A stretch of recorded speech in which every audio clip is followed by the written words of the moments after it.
Hello and welcome back to the 13th episode of our still unnamed survival series. If you're new here, we built a squid farm last episode. Unfortunately, it does not work. So we gotta dismantle that right now. And that's how we're gonna start today's episode, by removing this squid farm and moving on to something bigger and better. There is no better time like the present to start a massive demolition. We're gonna start this process off by removing the water. But I have a little confession to make. I 100% lost my sponges. I don't know where they are. So we're just gonna fill this with solid blocks, remove the water that way. It's gonna take a little bit longer, but that's okay. I might go up and grab the bone blocks that are on our mob farm just because they're a little bit easier to mine than cobblestone. We, of course, don't have a beacon yet. So any mining that we can make easier that is totally unnecessary, the better. On that subject of beacons, though, we need black dye. You get a beacon through withers. Withers, when they kill mobs, they drop wither roses.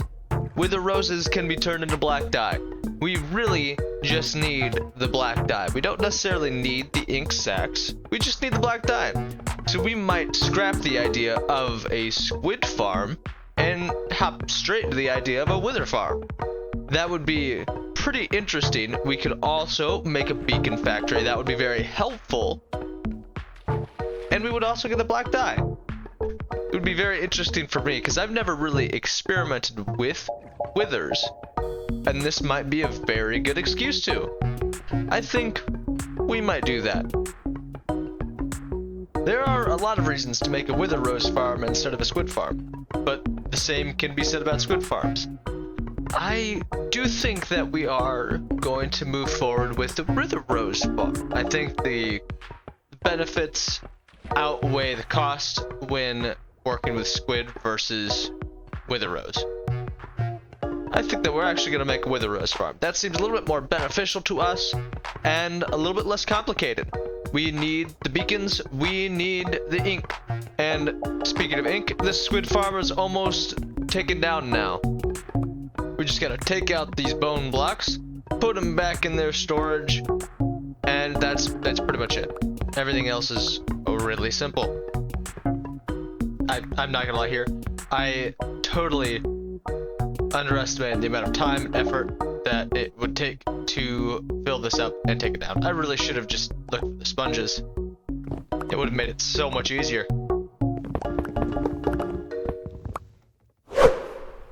Well, the squid farm is gone, completely obliterated, no longer in our sight or in our minds. We are just gonna forget that it ever happened and completely ignore it for the foreseeable future. But now that it's gone, we are going to do a little bit of odds and ends in our world. We have a lot to do that just need to be done. Some chores, you could say. The first thing on our list is some deforesting. We are going to deforest the other half of our island up to a few different land markers. This birch forest right here has got to go. We are going to expand our village a little bit into this area, and we just need to get rid of the forest to do it. And with that said, I think that we should just get into this time lapse. Let's get this started.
successfully deforested this area. We now have a barren wasteland right beside our village.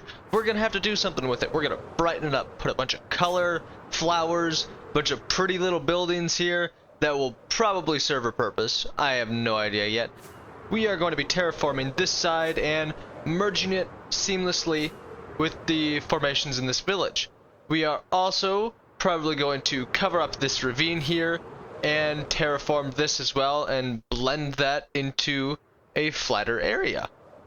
We aren't gonna do that now. We are actually going to take our nether path directly to the fortress, and we are gonna go hunt some wither skeletons. We gotta get some wither skeleton skulls. That's a tongue twister, but it's about time that we actually spawn and fight the wither. We need the beacons. We won't be fighting the wither this episode. I actually need to gear up for that. Withers are scary. Withers destroy everything. I need to pick out a location that I don't mind getting obliterated. And here we are at our blaze farm. This is, of course, where our fortress is at. But we are going to bust through this wall right over here and get into the fortress. This is probably going to be the easiest way for us to actually get into the forest. If I recall right, most of the fortress is on the left of this, so we're gonna hop in here, and yeah, right here. This is the path we want. We are going to pretty much spend a few hours out here hunting the wither skeletons. My goal is 9 to 12 wither skeleton skulls. We don't actually have a wither skeleton farm yet. I plan on making one of those in the future. But for now, we are just gonna hunt them by hand. We're gonna put a counter up in the corner for wither skeletons killed and skulls got, starting now. We might even put a blaze counter up there.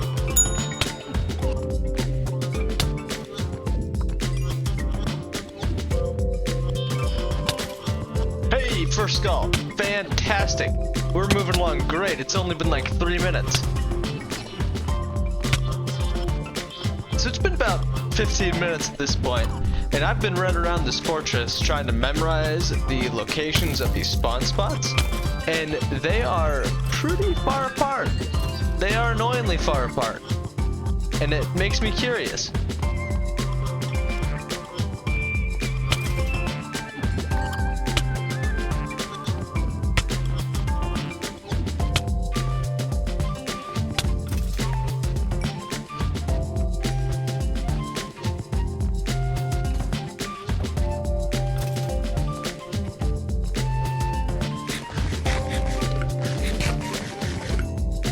They always spawn over here. It's kind of weird. Oh my gosh.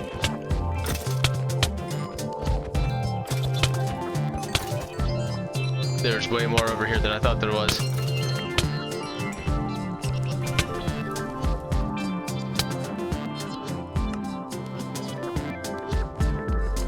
That's a lot. I'm thinking I might change my sword enchantment to smite.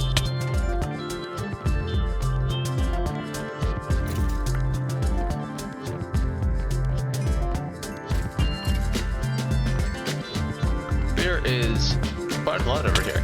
One more? Oh, more than one.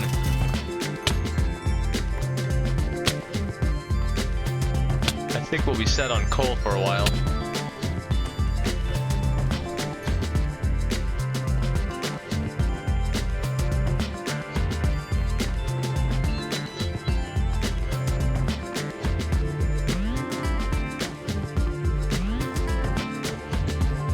We've come full circle. We're back at our little farm area. This is pretty much where we started. We've gone around the entire fortress now.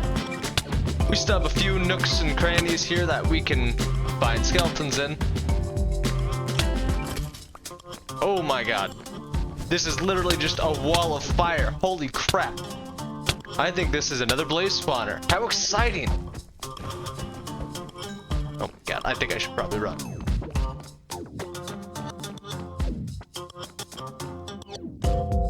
Oh my god. Ah! I'm on fire! Okay, I think we're far enough away we don't have to worry about them spawning anymore. We're definitely far enough away. Maybe. This might be close enough for a double blaze spawner. This is awesome. So I'm gonna craft a few torches out of the wither skeletons, and we're gonna light this up real quick. This is pretty cool.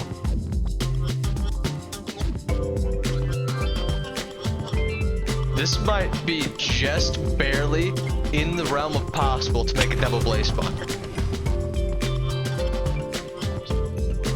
I know. I'll have to crush some numbers, but this is exciting. And if not, we can have 2 blaze spawners anyway. Heck yeah.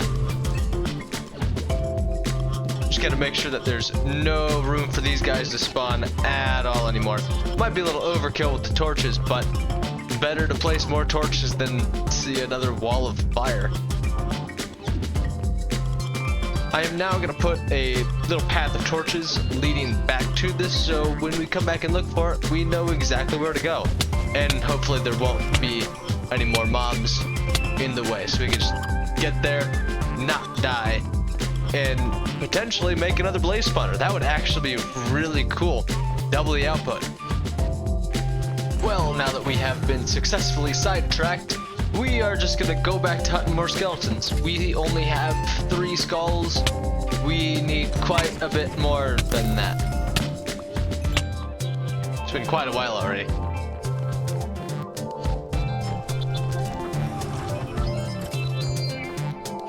Hey, fantastic, there's a skull there.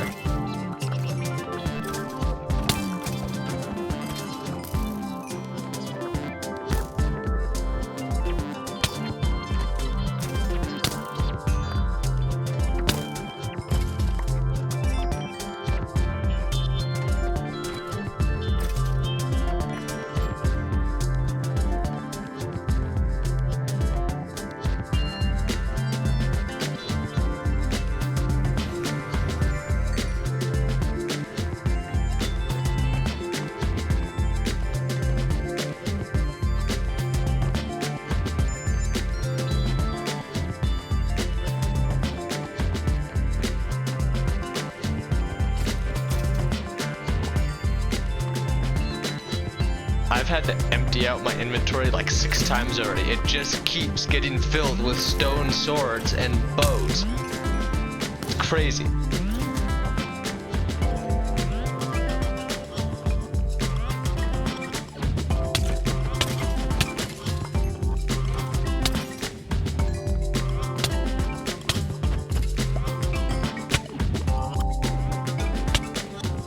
I think that this is going to be our last skull. We've got about 9 of them now. That's enough.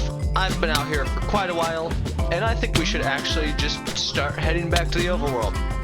And we'll get any other wither skeleton that's on the way back. Seems simple enough.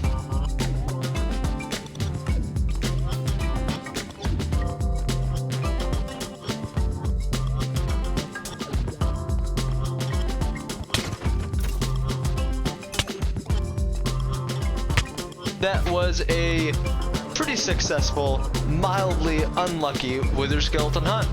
We got 9 skulls, about 160 wither skeleton kills, and about, I think, 60 blaze kills around there somewhere. We could have done better. We could have definitely gotten more skulls, but I am pretty satisfied with the amount that we got. That is enough to set up our wither rose farm, fight 1 wither, and that's about it. Might set up a wither skeleton killer and farm in the future just so we can get more beacons, but we should have enough to do what we want with those now. And now that we're back from the nether, I think it's time that we actually start our little terraforming project. We need to get rid of this little mound to our left here and smooth it out and just match the terrain with our little village terrain over here. We've already done a little bit of terraforming in that village, not too much, just to cover up the caves, and that's pretty much what we're going to be doing here, is covering up this ravine right here. And maybe a few other stuff. Got a few caves speckled around here, but the main goal is to blend it all in with our village terrain right here. We want the transitions to be seamless and clean. We want it so that when we're flying above here, it all looks like naturally generated terrain. when I'm doing terrain work of any kind, I generally like to work upwards. I want to go layer by layer and get it to where I think it looks nice that way. It doesn't work with the way that I think to work downwards, so I'll tear everything down and then build it back up. And this is by far the biggest part of the terraforming project, is the tearing it down part. This is when beacons would actually come in handy. Good thing, we just went wither skeleton hunting. Bad thing, we don't have a beacon yet. That's okay. It's gonna take a little bit longer, but I do this because I enjoy it, and I find every process in the Minecraft area pretty entertaining and enjoyable. For the most part. There are some outliers with that, like strip mining. I think that is very boring, and I will do everything I can to avoid it.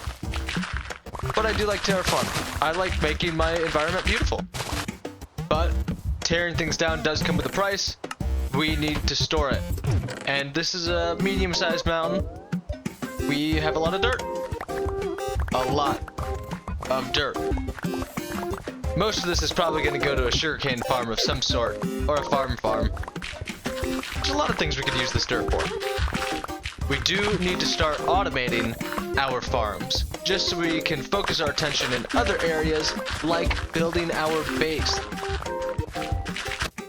This is the area that we're trying to change. And you see how it's all steep slopes, just like that, just almost straight down? We want that to be a gradual slope, easy terrain, lots of flowing curves, and overall, just flatter. We still want that texture here, but not quite as tall. We want it clean, and again, just to match the area of our village. We do need to actually figure out how we want our terrain to look from the air. We do have some very complex patterns over here with the terrain and the actual generation of the land. And we need to get kind of an idea of how we're going to smooth that out to where it'll still look good. We are about halfway done with this mountain. Well, I guess we could call it a hill. Halfway done with this hill. We still got to tear down a little bit more and actually cover this ravine. I will probably be lighting this up just so we don't have anything spawning down there. But time to work on the second half. We have taken all of the dirt off the top of both sides of this little hill, and well, it's a long-winded process. We've filled up about 6 double chests full of dirt, and now it's time to mine out the stone. At least we're gonna get a lot of cool building blocks and a lot of cobblestone out of this. We've kind of been struggling to get cobblestone lately, and I thought that this would be a good opportunity to actually get a lot of cobble. I've been using primarily my silk touch pickaxe when mining and doing anything with stone, because stone is going to be one of the primary blocks in our base. I thought that I would use the mining to get a bunch of that. So it only makes sense that we use this to get cobble. We are definitely on the right track here. We are like 6 layers into this little hill here, and it's going pretty well. We do have a little bit of water on this side that I'm going to need to take care of, but that's beside the point. I did find my sponges, so it'll be easy. It'll be great. And just like tearing down the squid farm that we will not mention after this episode ever again, I totally underestimated the amount of time and effort it would take to mine down this little hill without a beacon. Definitely a lot of time. Almost done though, so that's good. We're just gonna finish this up here. And finally, we have the last little bit. My netherite pickaxe is about to die, if that tells you how big this project was. After this, we're gonna go heal it up and then actually start the terraforming. I think we are only going to cover up the ravine for today, just because the actual terraforming of this land is going to take a little bit longer than I would like, and I'm almost out of time for this episode. So we're just going to tear down that little box over there. And if you're curious about what this box was, this was a little bit of a mushroom farm. Didn't quite work as efficiently as I would have liked, so we're probably going to make a mushroom farm in the nether at some point. This did get me enough mushrooms to make a few potions, which was the full intention of this little farm. Nothing too fancy, just threw together in 5 minutes, just so we could grow some mushrooms. Easy come, easy go. It is now in the way of our terraforming, so we're just gonna see it go bye-bye. The first thing that I like to do when terraforming anything is to put a base. If we're covering a hole, we're gonna cover the base. But before we even cover this ravine, we have to go light up these caves. It's been a long time coming to light up all the caves around this area. I'm kind of disappointed with myself that I didn't do it sooner. Beautiful. Absolutely stunning. There's a pig in this ravine. We're gonna leave that pig there. And he's gonna have a nice, well-lit home for the rest of his pig life. I hope he enjoys living in a cave. And now that this ravine is completely lit on the inside with no chance of spawning anywhere, hopefully, we're just gonna cover it up. Just like that. Out of sight, out of mind. Forever and ever. I did think that we could do something cool with this ravine, but I honestly did not come up with any ideas, and I like the idea of building some stuff over top of it a little bit more than anything I could come up with. And there we have it, a fully covered ravine. We can actually get to terraforming and making the top of this look pretty. Cobblestone is a unique block, but in mass quantities and stone walls, it's very 2012 Minecraft. I don't quite like that aspect of it, and I think it's a little ugly, so we're just gonna cover it with dirt. I question my thought process a lot whenever I get the chance. And this is one of those times where I have to look at myself and think, is that really the right way to go? You don't like the look of something, so you're just gonna bury it? What kind of logic is that? Not very good logic, that's for sure. You can't just go around burying all your problems. So what I'm doing here though is I'm making it kind of random. I'm trying to mimic the natural world generation as best as I can. That's kind of difficult. I'm fairly new to terraforming. I've only done a few actual terraforming projects, and those were in creative worlds. So this is going to be a very different experience for me. The idea of this world is to try new things. And terraforming is definitely new to me. So we're just going to fill in this little area real quick, get it all covered. Maybe tweak the sides of these a little bit. Was a little flat, was a little boring. Had a huge gap over here that kind of looked off-putting. Looked not right. So we're gonna try our best and fix that, and again make it look as pretty as possible. We are trying to mimic natural world generation here, just so we can edit it later and put our own little twist on. As you can clearly tell, I am very much new to terraforming. This looks awful. I'm hoping that when it's finished, it'll actually turn into something kind of pretty here. But this is some mess we got going on.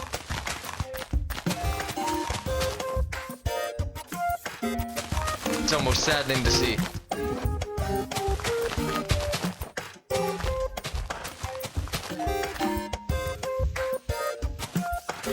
Try and save on some dirt here. We're gonna mine down a single layer and then use the dirt that we just mined to place it up one layer. So there's gonna be a gap, a 1 block gap between the floor and the ceiling. It's just to save on materials. Not bad, not bad. I think we're looking good. This is definitely a step in the right direction, I think. We're gonna add a little bit here because we've got some empty space that I would like to fill and blend in with the terrain a little bit. We're gonna pull it out just a smidge because we do have this massive layer right here. Gonna connect it on both sides and then fill in the gaps. We're gonna again try and save on some dirt. 1 block gap in between the floor and the ceiling. Just like this. It really does save on a lot of materials. If you don't do this, I would very much recommend doing it. You would have to make sure it's spawn proof on the inside though. But that is it. That is our finished terraforming project. The ravine is completely gone. Everything looks elegant, beautiful, and I think it turned out really well. Leave your thoughts down below if I could have improved somewhere, done a better job, but we are gonna save this little area for the next episode. This is a little bit too big of a project to do right now, and we're just gonna work on it some other time. And that's gonna be it for today's episode. I really hope you enjoyed it. We did a lot of things in this episode, a lot of random things, I think, and a lot of new things. If you liked or disliked any of the new editing styles that I did this episode, please leave a comment down below. I would love to hear your thoughts. And as always, thank you for watching. Goodbye.